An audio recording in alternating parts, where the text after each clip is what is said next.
Hello friends, இன்றைக்கி நம்ம முட்டை பொடிமாஸ் பண்ண போகிறோம். அதை எப்படி செய்கிறோன்னு பார்க்கலாம் வாங்க. அதுக்கு நான் 3 மீடியம் சைஸ் வெங்காயம் எடுத்துருக்கேங்க. அதை நல்லா பொடியாக நறுக்கிக்கலாங்க.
முட்டை பொடிமாஸ் பண்ணுறதுக்கு ஒரு பாத்திரம் வச்சிடலாங்க. அதில் 2 டேபிள் ஸ்பூன் எண்ணெய் விட்டுக்கலாங்க. எண்ணெய் நல்லா சூடாகிட்டோம். நல்லா சூடாயிடுச்சுங்க. இந்த ஸ்டேஜில் 1/2 ஸ்பூன் சோம்பு போட்டுக்கலாங்க. சோம்பு இந்த மாதிரி பொரியணும், அதன் வரைக்கும் வெயிட் பண்ணலாம். பொரிஞ்சு வச்சுங்க.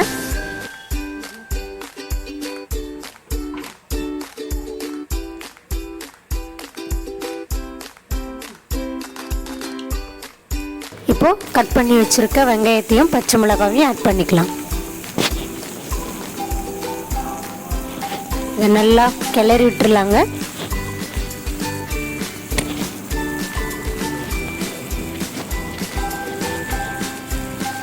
வெங்காயம் ரொம்ப வதங்கக்கூடாது, கண்ணாடி பதத்துக்கு வதங்கினா போதும். அப்போ தான் சாப்பிடும் போது ஒரு இனிப்பு சுவையோடு இருக்கும். ஒவ்வொரு பைட்டுக்கும் அந்த வெங்காயத்தோட டேஸ்ட் நமக்கு கிடைக்கும்.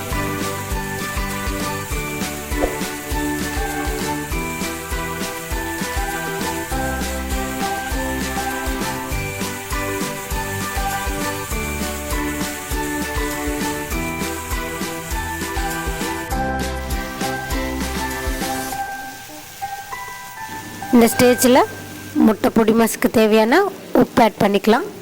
இதை அப்படியே ஒரு கிளறிடலாம்.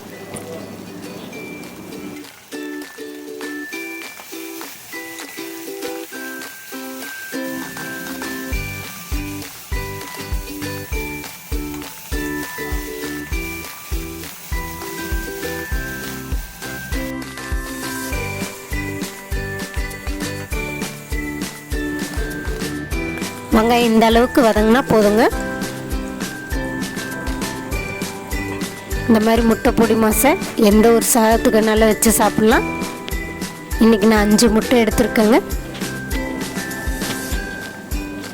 இந்த ஸ்டேஜில் முட்டையை ஆட் பண்ணிக்கலாம்.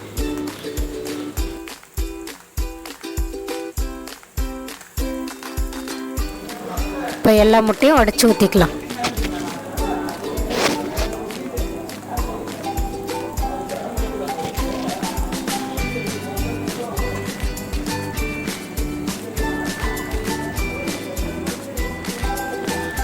இப்போ எல்லாத்தையும் ஒன்று சேர கிளறி விட்டுருலாங்க. அடுப்பு ரொம்ப சிம்மிலே இருக்கட்டும். அப்படியே மெதுவாக கிளறி விட்டுகிட்டே இருக்கலாம்.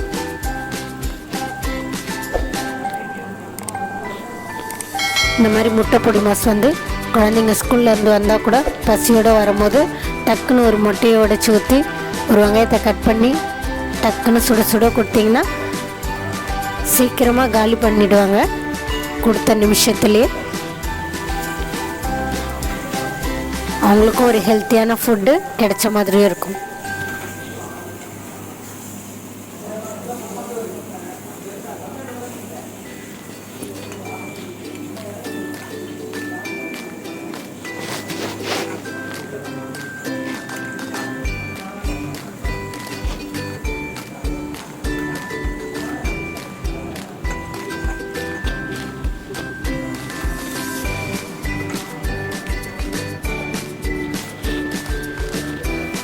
இது அப்படியே நல்லா கிளறி விட்டாச்சுங்க.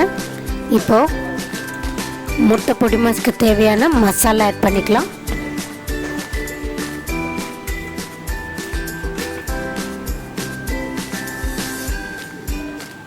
அரை ஸ்பூன் கரம் மசாலா சேர்த்துக்கலாங்க.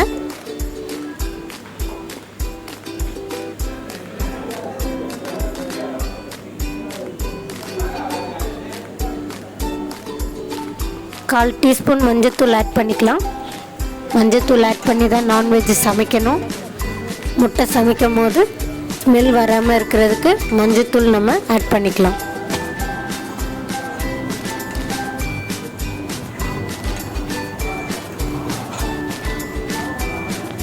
இந்த அளவுக்கு வதங்கிக்கலாங்க. இப்போது அரை ஸ்பூன் கரம் மசாலா ஆட் பண்ணிக்கலாங்க.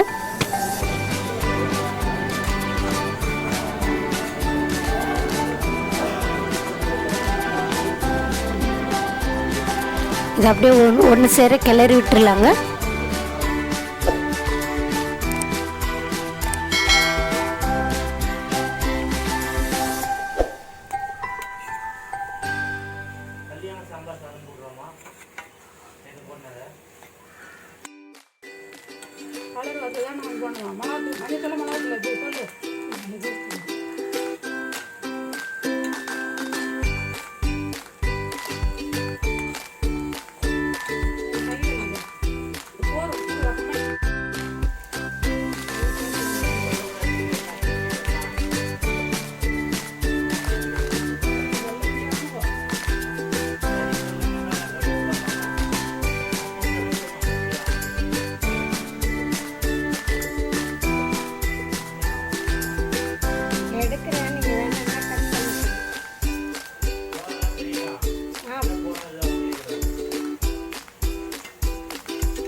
அவ்வளோதாங்க, நம்ம முட்டை பொடிமா சூப்பராக ரெடி ஆயிடுச்சு.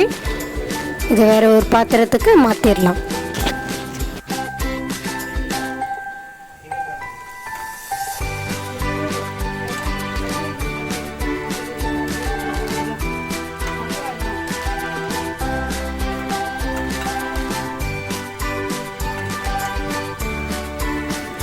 இது அப்படியே ஒரு கிளறிடலாங்க. இது ஒரு பாத்திரத்துக்கு மாற்றிடலாம்.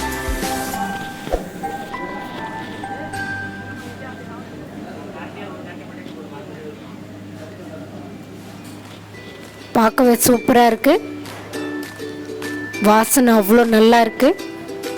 இந்த வெங்காயத்தோட ஸ்மெல் இன்னமும் சூப்பராக இருக்குது. அதில்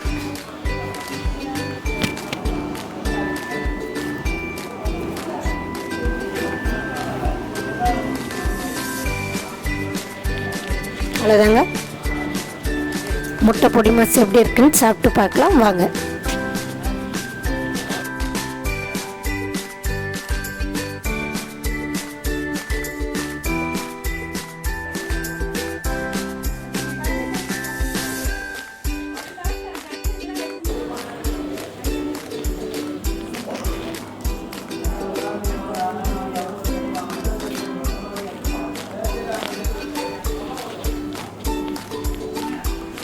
அந்த பச்சை மிளகாவோடு எடுத்து வச்சு சாப்பிட்டு பாருங்கள், அவ்வளோ டேஸ்ட்டாக இருக்கும். இது எப்படி இருக்குன்னு சாப்பிட்டு பார்த்துடலாம்.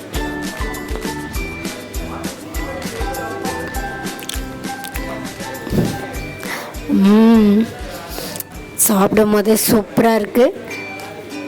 அந்த வெங்காயத்தோட டேஸ்ட்டும் முட்டையோட டேஸ்ட்டு நம்ம போட்டிருக்க மசாலா எல்லாம் சேர்ந்து சூப்பராக இருக்குது.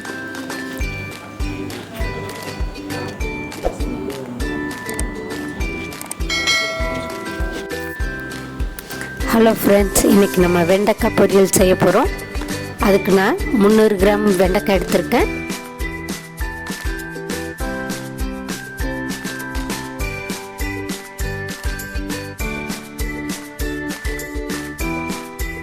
வெண்டைக்காய் கொஞ்சம் இந்த மாதிரி சைஸில் நறுக்கிக்கலாங்க. ரொம்ப மெலிசாக நறுக்குன்னா குழஞ்சிரும்.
எல்லா வெண்டைக்காவும் இந்த மாதிரி கட் பண்ணி எடுத்துக்கலாம்.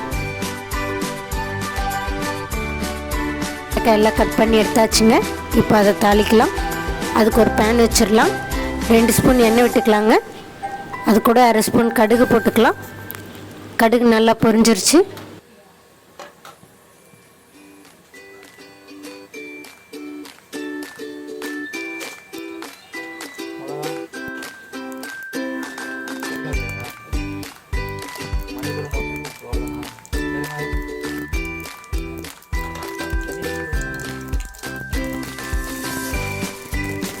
கடுகு நல்லா புரிஞ்சிருச்சுங்க. இந்த ஸ்டேஜில் கட் பண்ணி வச்சுருக்க வெண்டைக்காய் எல்லாத்தையும் ஆட் பண்ணிக்கலாம். இது அப்படியே எல்லாத்தையும் ஒன்று சேர கிளறி விட்டுருலாங்க.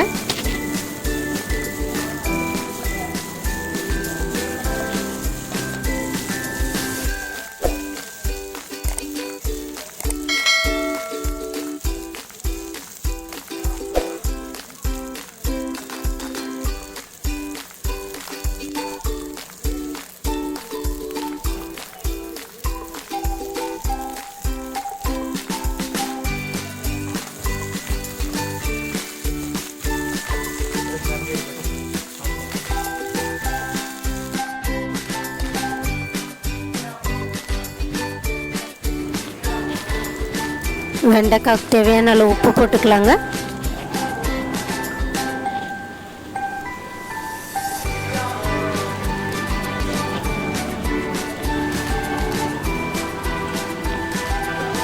இது கூடவே 1/4 டீஸ்பூன் மிளகாத்தூள் சேர்த்துக்கலாங்க.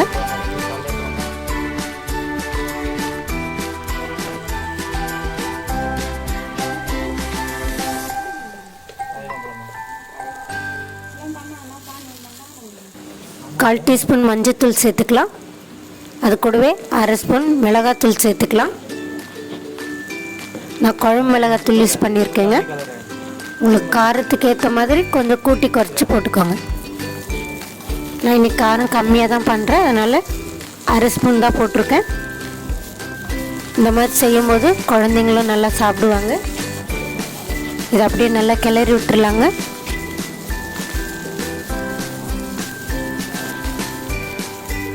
இது அப்படியே ஒரு 5 நிமிஷம் மூடி விட்டுருலாங்க.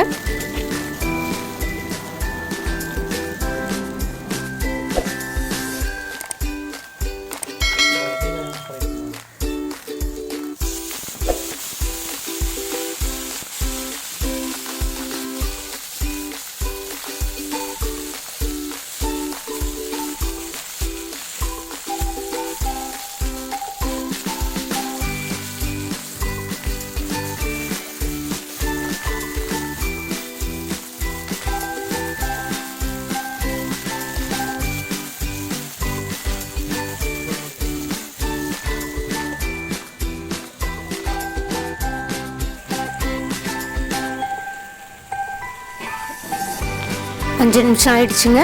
இது அப்படியே ஒரு கிளறிடலாம்.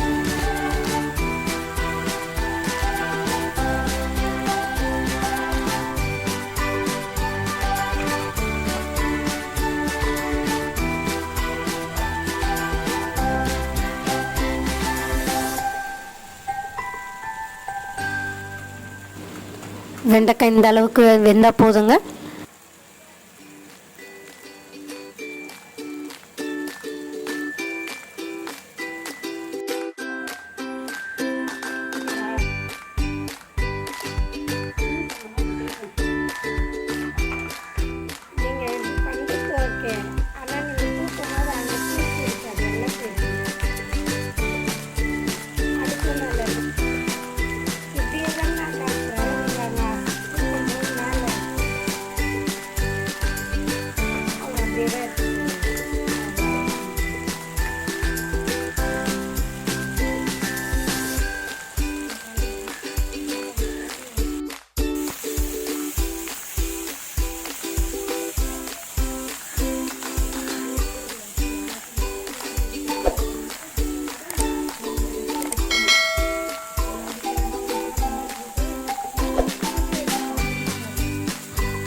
இந்த அளவுக்கு வெந்தால் போதுங்க.